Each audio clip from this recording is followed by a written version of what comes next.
C7 news நேயர்களுக்கு வணக்கம். விஜய் அவர்கள் ஆட்சிக்கு வந்து 100 நாள் நிறைவடைஞ்சிருக்கு. இதுல அவருடைய ஆட்சி எப்படி இருந்தது, சாதனை பண்ணியிருக்காங்களா, அதே மாதிரி தமிழகத்துல இப்ப போதைப் பொருள் அதிகமாயிட்டு இருக்கு, இத அவர் எந்த அளவுக்கு கட்டுப்படுத்தியிருக்காரு, இவருடைய ஆட்சியை மக்கள் எப்படி பாக்குறாங்க அப்படின்றத நேரடியா அவங்க கிட்ட கேட்டு தெரிஞ்சுக்கலாம் வாங்க. ஏமாற்றம் எதுவும் இல்லைங்க. 100 நாள் அவர் சிறப்பாக ஆட்சி ஆண்டு இருக்காரு. ரொம்ப சிறப்பாக இருக்கு. வேற லெவலில் போயிட்டு இருக்கு ஆட்சி. தீய சக்தி அது ஊழல் சக்தி சொல்லிட்டு வந்துட்டாரு. வந்து அது பார்த்து அவரு தான் பார்க்குறாரு கண்டி ஜனங்கள் எது வரணும் பார்க்கல. அங்கே என்னென்ன பண்ணுறாங்களோ அதே தான் போயிட்டு இருக்கு. மாற்றம்லாம் ஒன்றும் தளபதி டிவிக்கு வந்து சூப்பராக இருக்குது. எல்லா விஷயத்துலையுமே தளபதி மாற்றம் தான் பண்ணியிருக்கிறாரு. இது ஒரு மாற்றமாக தான் இருக்குது. நம்மளோட நல்ல ஆட்சி பண்ணிட்டாருன்னா அவர் பேர் நல்ல பேர் வந்துடும் அப்படின்ற ஒரு எண்ணத்தில் பண்ணுறதுக்கு வாய்ப்பு நிறைய இருக்குது. அவரும் முடிஞ்ச அளவுக்கு பண்ணிட்டு தான் இருக்காரு. அது சில பேர் சொல்கிறவங்க சொல்லிட்டு தான் இருப்பாங்க ஆட்சியை கலைக்கணும்னு. நல்லா இருக்குது, ஆட்சி சூப்பராக இருக்குது. 100க்கு எவ்வளவு மதிப்பெண் கொடுப்பீங்கண்ணா?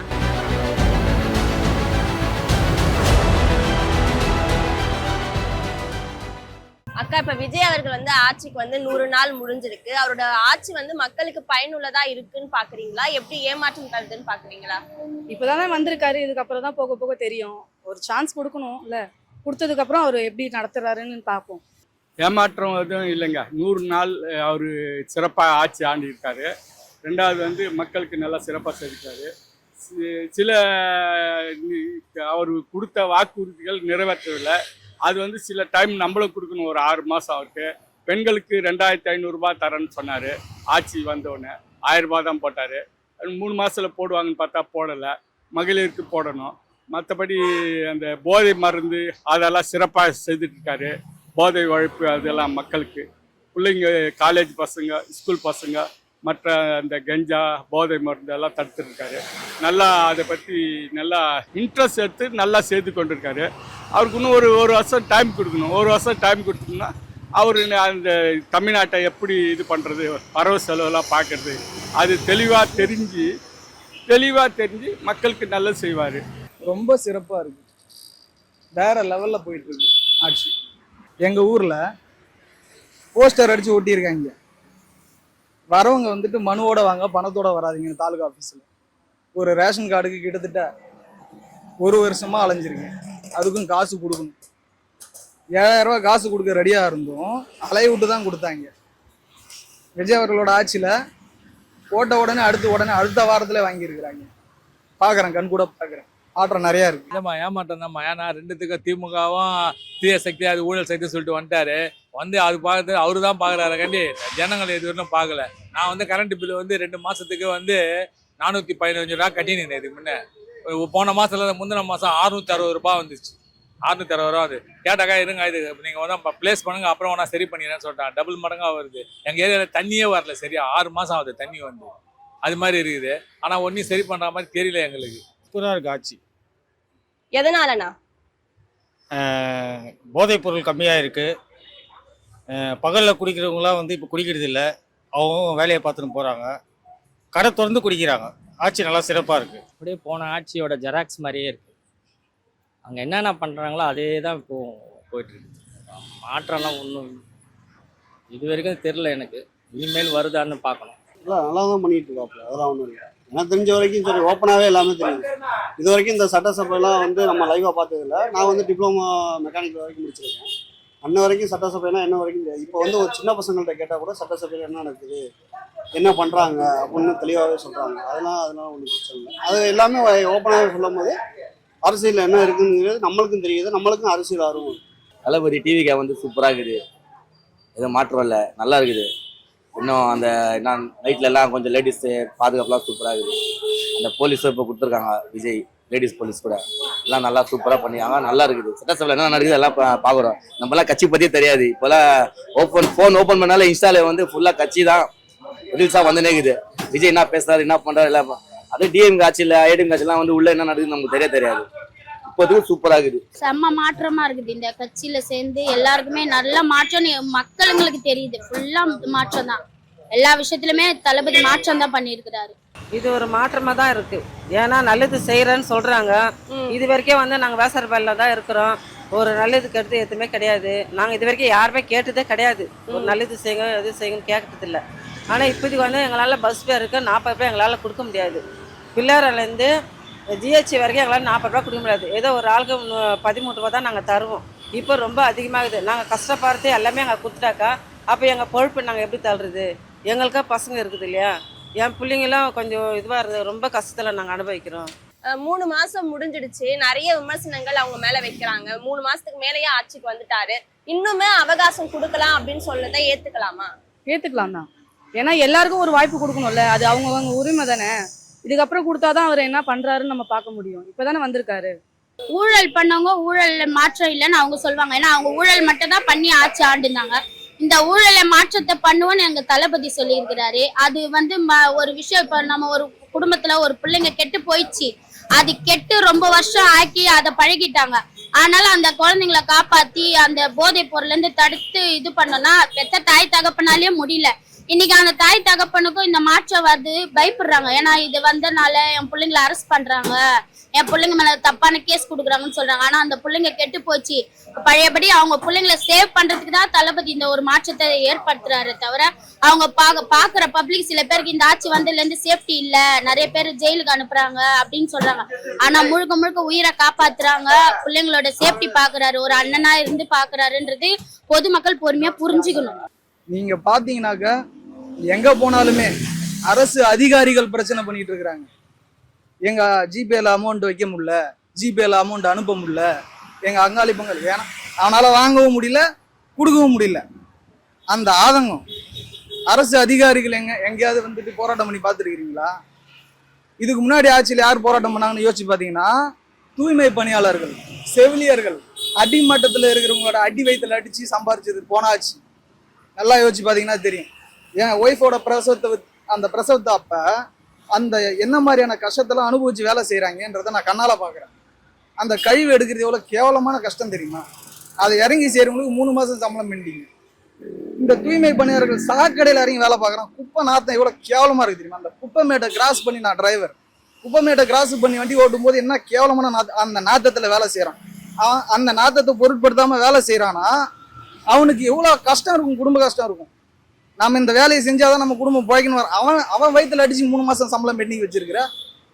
பசங்களுக்கு பள்ளிக்கூடம் பாடம் சொல்லி கொடுக்குற வாத்தியார் சம்பளத்துல இருந்து 2 மாசம் பெண்டிங் வச்சிருக்கிற. நிரந்தர இதுல ஹைலைட் அவங்களுக்கு நிரந்தர வேலை கிடையாது. நாத்தம் பிடிச்ச வேலையை செய்யறதுக்கு நிரந்தர வேலை கிடையாது. போய் ஐயா சாமின்னு பிச்சை எடுத்துக்கினே இருக்கணும் அவங்ககிட்ட.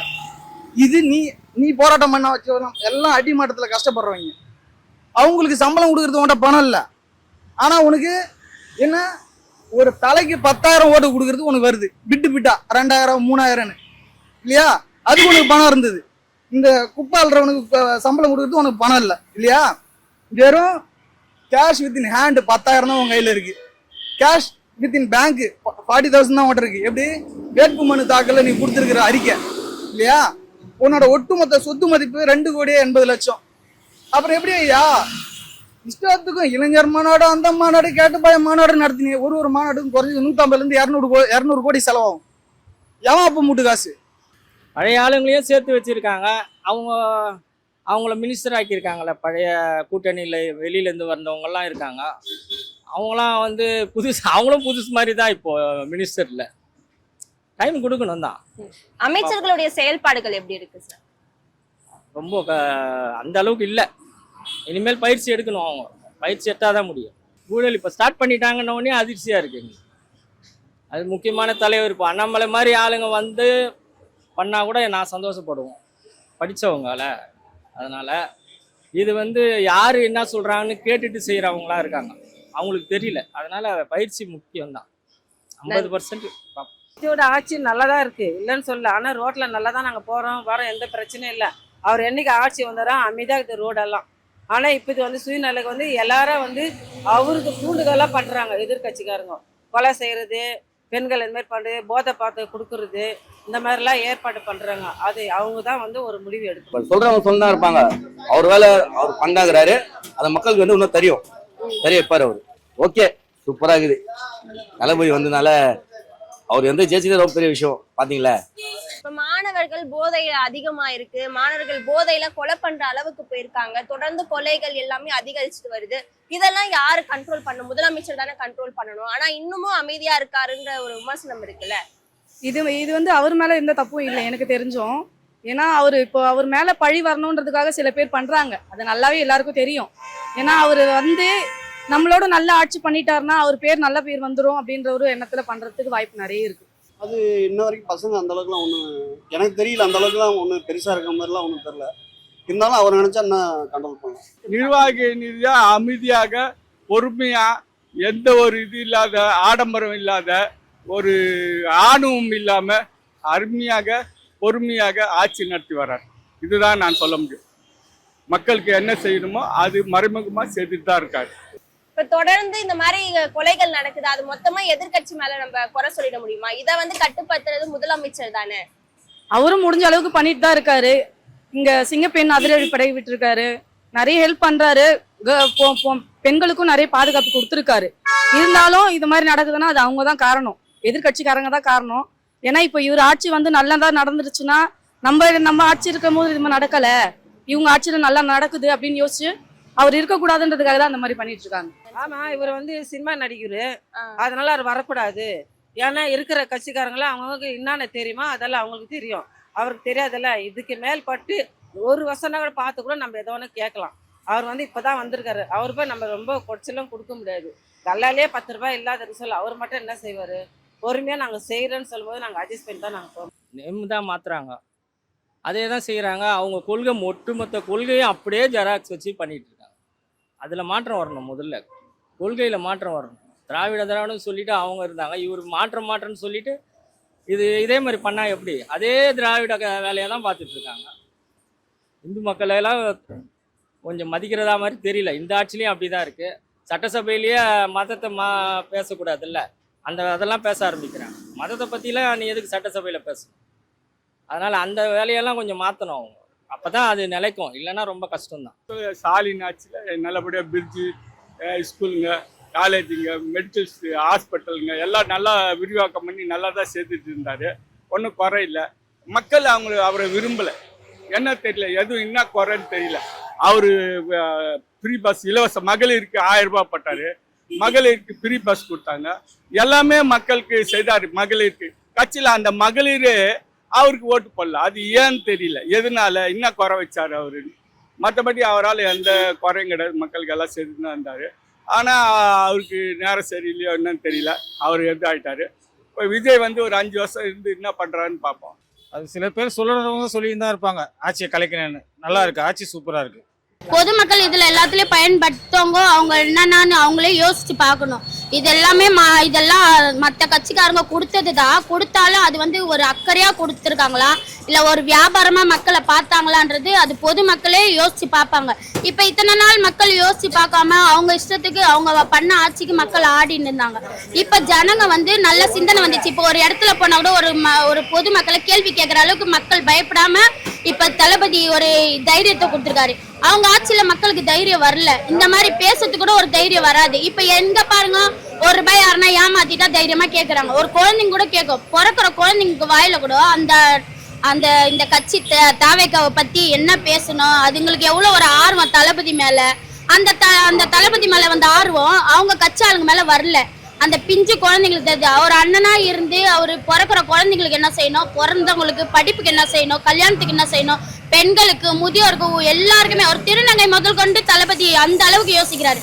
அவங்க ஃபேமிலியில ஒரு தாய் தகப்பன் நம்மள என்ன பச்சு பார்க்கணுமோ அந்த மாதிரி நம்ம தளபதி அண்ணா பாக்குறாரு. இவங்க அந்த மாதிரி பார்க்கலையே, அது வியாபாரமா தானே கட்சியை பாக்குறாங்க. கட்சி இது வியாபாரமா பார்க்கல, உறவா பாக்குறாரு. அதனால இது முன்னேறி தான் போமே தவிர 100 நாள்லயும் இவ்வளவு மாற்றம். 30 வருஷம் ஆச்சு, 50 வருஷம் ஆச்சு, ஒண்ணுமே பண்ண முடியல. ஒரு வருஷம் ஆகல, 100 நாள்லயே ஒரு வருஷத்துக்கு 365 நாள், 365 நாள்ல நடக்காது 100 நாள்ல நடத்தினாரு.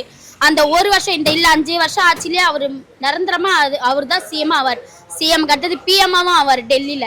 அதுவும் 100% உண்மை. போதைப் பொருள் வந்து அதிகமா இருக்கு கோயம்புத்தூர்ல. போதையால ஒரு மாணவனை கொலை பண்ற அளவுக்கு எல்லாம் போயிருக்காங்க. கோயம்புத்தூர் சிட்டியில் நேற்று திருவத்தூர்ல ஒரு கொலை நடந்திருக்க. பாவம் ஒரு பையனை அச்சு சாவச்சு போதைப் பொருள் விற்கிறேன்னு சொல்லிடுறாங்க. அதுக்கு எதிர்கட்சி தலைவர் உதயநிதி ஸ்டாலினோட கண்டனம் தெரிவிச்சிருக்காரு. போய் சொன்னதுக்கு என்ன சொல்றாரு, பார்க்கலான்றாரு. எதனா வேற ஒண்ணுன்னு சொன்னாக்கா அவங்க மந்திரியே ஒருத்தர் வினோத்குமார் இதுவரையில அதை பத்தி ஆக்ஷன் எடுக்கல. இப்போ நம்ம யாருன்னு சொன்னாக்கா அவங்க சொல்றவங்க மேலே ஆக்ஷன் எடுக்கிறாரு. அதனால தான் இப்படி தான் எங்கள் ஏரியா வந்து இவர் மந்திரி மரியன் வின்சென்ட் நிதி அமைச்சர் பார்க்கவே முடியல. கேட்டாக்கா அவரை பார்க்க முடியாதுன்றாங்க. நாங்கள் என்ன சொல்கிறோம், ஒரு தொகுதி மக்கள் எம்எல்ஏன்னா யார்கிட்ட போய் கேட்குறோம், அவர்கிட்ட தானே போய் கேட்கணும். ஐயாவெல்லாம் பார்க்க முடியாது போங்க, 6 மாதம் ஆகுது. ஏப்ரல் இப்போ 4ஆம் தேதி ரிசல்ட் வந்து 5ஆம் தேதியிலேருந்து எங்களுக்கு காவா தண்ணி தான். நான் தண்ணிலாம் வெளியே தான் போய் பிடிச்சின்னு வரேன். விலைவாசி நான் வாங்கின இந்த அரிசி வந்து 55 ரூபா இருந்தது, இன்னைக்கு 80 ரூபா அரிசி. 1 கிலோ அரிசி 80 ரூபா, கட்டுப்படுத்தவே முடியல. அது மாதிரி இருக்குது, ஏமாற்றம் தான் கொடுக்குது. இனிமேல் பட்டு பார்க்கணும். இன்னும் நேற்றோட 100 நாள் ஆகி போச்சு, இன்னைக்கு இப்போ நான் எப்படி இருக்குதுன்னு பார்க்கணும். சில இடத்துல இருக்கு, இதெல்லாம் அழிச்சிடுவார் விஜய் அவர்கள். இப்போ சமீபத்தில் கோயம்புத்தூரில் இந்துஸ்தான் கல்லூரியில் ஒரு மாணவர் 10 பேர் மாணவரால் தாக்கப்பட்டு அது போதையால் அதனால தான் தகராறு வந்து அதனால அந்த பையனை போட்டு அடிச்சு சாவடிச்சிட்டாங்கன்னு டிவியில் சொல்லிட்டு இருக்காங்க. ஒவ்வொரு காலேஜுக்கு போய் முதல்வர் போயிட்டு, அவர் தமிழ்நாட்டில் இருக்காரு, இங்கே இருக்கிற 1000 காலேஜ் இருக்குது, 1000 கல்லூரி இருக்கு, அங்கங்கே போயிட்டு போதை பொருளை சண்டை போடாதீங்க பார்க்காதீங்க சொல்ல முடியாது. அவருக்கு 1008 வேலை இருக்கும். அதனால ஒவ்வொரு இடத்துக்கும் ஒவ்வொரு கலெக்டர், மாவட்ட கலெக்டர் இது பண்ணியிருக்காங்க. 2வது காவல்துறை அதிகாரிங்க இருக்காங்க, அவங்க தான் அது தகுந்த நடவடிக்கை எடுக்கணும். அவங்க அப்பப்போ போய் அந்த காலேஜில் கண்காணிச்சுட்டு வரணும். அதேமாரி அங்கே பேராசிரியர் அவங்களும் கண்காணிக்கணும். அதுதான் மெயின் கண்டு. இவர் முதல்வர் போய் பார்க்கல, முதல்வர் போய் கேட்கலன்னா அதுக்கு அவருக்கு டைம் இல்லை. ஒரு சிஎம் வந்து ஒரு சிஎம் தான் இருக்கார் தமிழ்நாட்டில், 100 சிஎம் இல்லை. அந்த ஒரு சிஎம் இருக்கிற தமிழ்நாட்டில் இருக்கிற 8 கோடி மக்களை அவர் பார்க்கணும். 8 கோடி மக்களை தான் பார்க்கணுமா கண்டு ஒரு காலேஜ் போய் பூந்துட்டு இது போதை மருந்து ஓடுதான்னு அதெல்லாம் கேட்கறதுக்கு அவருக்கு டைம் இல்லை. நல்லா நடக்கணும். நிர்வாக ரீதியா அவருடைய செயல்பாடுகள் எப்படி இருக்கு? நல்லா இருக்கு, சூப்பரா இருக்குது. ஊழல்லாம் குறைஞ்சிருக்குன்னு பாத்தீங்களா? கொஞ்சம் இருக்குது. ஆமா, இப்போதைக்கு ஓகே, இன்னும் ஆகணும். இப்போதைக்கு ஓகே, ஊழல் குறைஞ்ச மாதிரி தெரியுது, அவ்வளோதான். அது வந்து இப்போதைக்கு யாரும் வாங்கலை, இனிமேல் வாங்க ஆரம்பிச்சிருக்காங்கன்னு நேற்று அண்ணாமலை ஐயா சொன்னார், குற்றம் சாட்டியிருக்காரு. ஆமாம், இப்போ வந்து இப்போதான் ஸ்டார்ட் பண்ணியிருக்காங்க அதை ஊழல். ஏன்னா அவங்க பழக்கம் இல்லாதவங்க எல்லாம் புதுசாக வந்திருக்காங்க. அதே மாதிரி இருந்துட்டா நல்லா இருக்கும். ஆனால் இப்போ வாங்க ஆரம்பிக்கிறாங்கன்னு சொல்லும் போது ரொம்ப கஷ்டம் தான். எல்லா அமைச்சர்களுக்கும் தளபதி கூப்பிட்டு நல்ல ஒரு இது சொல்லியிருக்காரு. யாரு நம்மள வந்து பொதுமக்களுக்கு தான் நம்ம சேவை, பொதுமக்களுக்காக தான் நாங்கள் இந்த வேலையை செய்யணும்னு சொல்லி எங்களுக்கு சொல்லி, நானும் ஒரு கட்சியில தான் இருக்கேன், அந்த தளபதி கட்சியில தான் இருக்கேன். எங்களை பொறுத்த வரைக்கும் இந்த பணம் வாங்குறதோ, மக்களை வந்து அவமதிச்சு பேசக்கூடாது, மரியாதையா பேசணும், அவங்களுக்கு எப்படி இருக்கணும், அவங்க தேவைக்காக தான் நாங்கள் வேலை செய்யணும்னு சொல்லி எங்க தளபதி சொல்லியிருக்காரு. அவரோட அறிவுப்படி தான் நாங்கள் அமைச்சர்களும் அவங்களுக்காக வேலை பழக்கிறாங்க. ஆனந்தனால ரொம்ப சேஃப்டியா ஒரு ஃபேமிலி மெம்பர்ஸாவே இருக்கிறாரு ஆனந்தனாலாம். அவரோட ஆட்சியில வந்து சிங்கப்பெண் அதிரடிப்படை கொண்டு வந்தாங்க. ஆனா அது இப்ப எந்த நிலையில இருக்குன்ற ஒரு கேள்வி இருக்கு. இன்னும் செயல்பாட்டுல தான் இருக்கான்ற ஒரு சந்தேகமும் இருக்குல்ல இருக்கு. ஏன்னா நான் இது வரைக்கும் நான் வேலைக்கு போற ரூட்லயும் பாத்திருக்கேன், ஒரு பஸ் ஸ்டாண்ட்லயும் அந்த லேடி போலீஸ் இருக்காங்க. இது வரைக்கும் நிறைய இடத்துல நானே பாத்திருக்கேன், பொம்பளைங்களை இடிக்கிறது நிறைய பாத்திருக்கேன். ஆனா இப்போதைக்கு அவ்வளவும் எதுவும் பிரச்சனைங்க எல்லாம் கிடையாது, கொஞ்சம் தைரியமாகவே போறோம். இல்லை, எல்லா இடத்துலயும் இப்போ நான் வண்டி பார்க்குறேன், சிங்கப்பெண் வண்டி சுத்துது. ஆனால் ஒழிக்கிறதுக்கு ரொம்ப கஷ்டப்படுறாங்க. பழைய டிஎம்கே ஆட்சிலையும் ரொம்ப கஷ்டப்பட்டாங்க, இந்த ஆட்சிலையும் கஷ்டம்தான். ஆனால் செய்யணும், அது ஒழிச்சே ஆகணும், இல்லை வேற வழி இல்லை. தாவே காட்சியில எல்லாத்தையும் கண்ட்ரோலுக்கு கொண்டு வராங்களா? ஆமா, எனக்கு தெரிஞ்சு ஆமா. இப்ப தாய்மாமன் சீரு, பிறந்த குழந்தைகளுக்கு தங்க மோதிரம், இதெல்லாத்தையும் கொண்டு ஜெயலலிதா அம்மாவே இப்போ கொடுத்துட்டாங்க. பிறந்த குழந்தை இது, மற்றபடி கல்வித்துறையில் இருக்கவங்களுக்கு எல்லாமே இலவசம் கொடுத்துருக்காங்க. இது ஸ்டாலின் அவர்கள் கூட கொடுத்துருக்காங்க. இப்போ அவங்க பர்த்டே அன்னைக்கு அந்த மாதிரி அவங்க இப்போ குழந்தை பிறந்தா ஃபுல் கிட்டு மாதிரி கொடுத்துருந்தாங்க ஜெயலலிதா அம்மா. அதனால இதெல்லாம் கொஞ்சம் சும்மா ஒரு சின்ன பேரை மட்டும் மாற்றி பண்ணியிருக்காங்க, வேற எதுவும் பெருசாலாம் நடக்கலை. அவங்களுக்கு ஒரு வேளை மெஜாரிட்டி இல்லாதனால பண்ண முடியலையான்னு தெரில. மெஜாரிட்டி வந்தால் பார்ப்போம். ஒரு இது கிடையாது, மக்களை நல்லா மரியாதையாக வழி நடத்தி வராது. தன்னோட சகோதரா அவர் சொல்றாரு பாருங்க, தன்னோட சகோதரராக, தங்கச்சியாகவும், தாய் மாமனாகவும், பிள்ளையாகவும் எல்லாத்தையும் காத்து மக்களை அனுசரித்து முந்தி மாதிரி கெடுபடி இல்லை. அதே மாதிரி போலீஸ்காரங்க கூட முந்தி ஆட்சியில் 2 பேர் ஹெல்மெட் போடல, டப்புக்குன்னு மடிக்க 1000 கொடு 500 கொடு அப்படின்னு ஒரு அமக்கலை பண்ணி காசு சைட்லலாம் வாங்கியிருந்தாங்க, லஞ்சம். அதெல்லாம் இப்போ கிடையாது.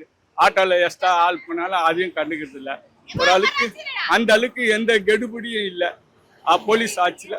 போலீஸ்காரங்க அந்த அளவுக்கு இந்த ஆட்சியில் போலீஸ்காரங்க கெடுபடி இல்லை, மக்கள்கிட்ட அன்பா பாசமா நடத்துக்கிறாங்க. அதுதான் சொல்ல முடியும். நல்லா சிறப்பா ஆட்சி நடத்துறாரு. நல்ல வாழ்க, பல்லாண்டு பல்லாண்டு வாழ்கன்னு வாழ்த்துக்கிறேன். நன்றிங்க. இப்ப தொடர்ந்து நாங்க நிறைய கண்ட்ரோல் பண்ணிட்டு இருக்கோம். தாய்மாமன் சீரு, அதே மாதிரி மகளிருக்கு வந்து இந்த 1000 ரூபாய் கொடுக்கறதெல்லாம் தொடர்ந்து நடந்துட்டு இருக்கு. சிங்கப்பெண் அதிரடி படை கொண்டு வந்திருக்காங்க. இந்த மாதிரி எல்லாம் கொண்டு வந்து நான் சொல்றேன் தப்பா, இதெல்லாம் வந்து அம்மா செஞ்சுட்டாங்க. கமாண்டோ படம் சொல்லிட்டு அம்மா பேரில் வந்து ஒரு சட்டை மட்டும் மாத்தி, கருப்பு சட்டையை மாத்தி சிங்கப்பெண் சொல்லிடுறாரு. அது வந்து தாலிக்கு தங்க வந்து அதுவும் அம்மா தந்த திட்டம் தான். அதாவது படித்த பெண்களுக்கு, கிராஜுவேட் பெண்களுக்கு 1 லட்சம் ரூபாய் 1 சவரம் தங்கம், +2 வரல படிச்சவங்களுக்கு 50,000 ரூபாய் அது கொடுத்துருந்தாங்க. இதை வந்து அவர் என்ன எல்லாத்தையும் பேர் மாற்றி செய்கிறாரு, தாய் மாமன் சீருன்னு சொல்லிட்டு செய்கிறாரு. அது கூட அரசாங்கம் இப்போ கூட இந்த 1000 ரூபாய் கூட யாருக்கு கொடுக்குறாரு? இந்த அரசு இதில் வேலை செய்கிறவங்களுக்கு எல்லாருக்கும் யாருமே இப்போ தமிழ்நாட்டில் இருக்கிற 3.25 கோடி பெண்கள் யாரும் வாங்குதில்லை. ஸ்டாலின் கூட எல்லாருக்கும் கொடுத்ததே கிடையாது. 28 மாதம் பார்த்தா அவரும் கொடுத்தாரு. ஆனால் இது சரியாக செயல்முறைக்கு வரல. எங்கள் வீட்டில் நான் எழுதி போட்டேன், எங்களுக்கு 3 வாட்டி ஃபெயிலியர் ஆகி போச்சு. எங்கள் வீட்டில் எங்கள் சம்சாரத்துக்கு எழுதுனமா மகளிர் உரிமை தொகை எந்த இதில் நான் ஆட்டோ தான் ஓட்டுறேன், ரிஜெக்ட் பண்ணிட்டாங்க. 2வது எழுது சொன்னால் 2வது ரிஜெக்ட் தான். அது மாதிரி இது கிட்டத்தட்ட ஏங்க அவர் என்ன கட்டுப்படுத்தல. ஒரு உண்மையை சொல்லணும்னா, நானே சில போதைப் பொருள்கள்ல நானே இருக்கு. போதைப் பொருள்னா நீ நினைக்கிற மாதிரி பெருசா இல்லை, புரியுதுங்களா? ஒரு சின்ன விஷயம், ஒரு பாக்கு போடுன்னு வைங்களா, கிடைக்கிறதே கிடையாது. நாயே அலையிற மாதிரி அலையிறேன். நானே எங்க பசங்க கூட எப்படி தெரியுமா பேசி நீ சிரிக்கிறேன், என்னடா ஓட்டு போட்ட நம்ம தலைவர் வர கொடுத்து நம்ம தலையில கை வச்சாரு நம்ம தலைவர் அப்படின்னு பேசிக்கிறோம். நான் விஜய்க்கு ஃபேனா இருந்ததை நினைச்சு பெருமைப்படுறேன். தற்கூடின்றாங்க எங்களை. நான் வெறும் ஓட்ட போன் வச்சிருக்கிறேன். எனக்கு தெரியும் ஒரு புள்ளி விவரம் சொல்லவா, 1.98 crore ஜென்சி கிட்டு முதல் நிலை வாக்காளர்கள், அதாவது முதல் நிலை ஓட்டு போடக்கூடிய அந்த புது பசங்க இல்லையா, புது வாக்காளர்கள். அதில் 3/4 பேர் விஜய் சாருக்கு தான் போடுவோம். அதை நம்ம அவ்வளோ ஆசைப்பட வேணாம். 50% எடுத்துங்க. அஜித் ஃபேன் பேஸ்ல இருந்து 50% இங்கே தான் ஓட்டு போடுவான், புரியுதுங்களா? அவ்வளோ ஆசைப்பட வேணாம். 20% எடுத்துங்க. தளபதி ஃபேன் பேஸ் எவ்வளோ பெருசுன்னு தெரியும். நீ ₹1 கொடுத்தாலும் அதை வாங்கிட்டு சரிங்க இங்கே தான் ஓட்டு போடுவான், சரிங்களா? இது இல்லாம இந்த தூய்மை பணியாளர்கள், செவிலியர்கள், இந்த மாதிரி எத்தனையோ பேர் இருக்காங்க இல்லையா, இவங்கள எத்தனை பேர் அதாவது போன ஆட்சியில எதிர்ப்புல இருக்காங்க. இதுல பாதி ஓட்டு ஏடிஎம்கேக்கும் பாதி ஓட்டு தாவேகாக்கும் பிரியும், புரியுதுங்களா? இதுபடி கணக்கு பண்ணாலே 42% வரும். வோடஃபோன் வச்சிருக்கிற என்னால கணிக்க முடிஞ்சோ, ஐடி கிங் வச்சிருக்கிற உனக்கு தெரியாதா? தெரிஞ்சுதானே நீ கரூர் சம்பவம் நடத்தின. நீ நினைச்சு நிக்கிற, நீ சொல்ற நியூஸ் தான் நாங்க கேட்டு நிக்கிறேன்னு. சபரீசன் யாரு? ஸ்டாலின் அங்கிளோட மருமக புள்ள. அந்த ஒட்டுமொத்த மீடியா கண்ட்ரோல் பண்றது யாரு? சபரீசன். நீ கொடுக்குறதா நியூஸ் அவன் சொல்ல போறான், பிளா பிளான். நாங்க ஏன் அதை பார்க்க போறோம்? நீ நினைச்சு நிக்கிற நீ கொடுக்குற நியூஸை தான் நாங்க பார்த்துட்டு இருப்போம் அப்படின்னு இல்லையா? வாய்ப்பே கிடையாது ராஜா.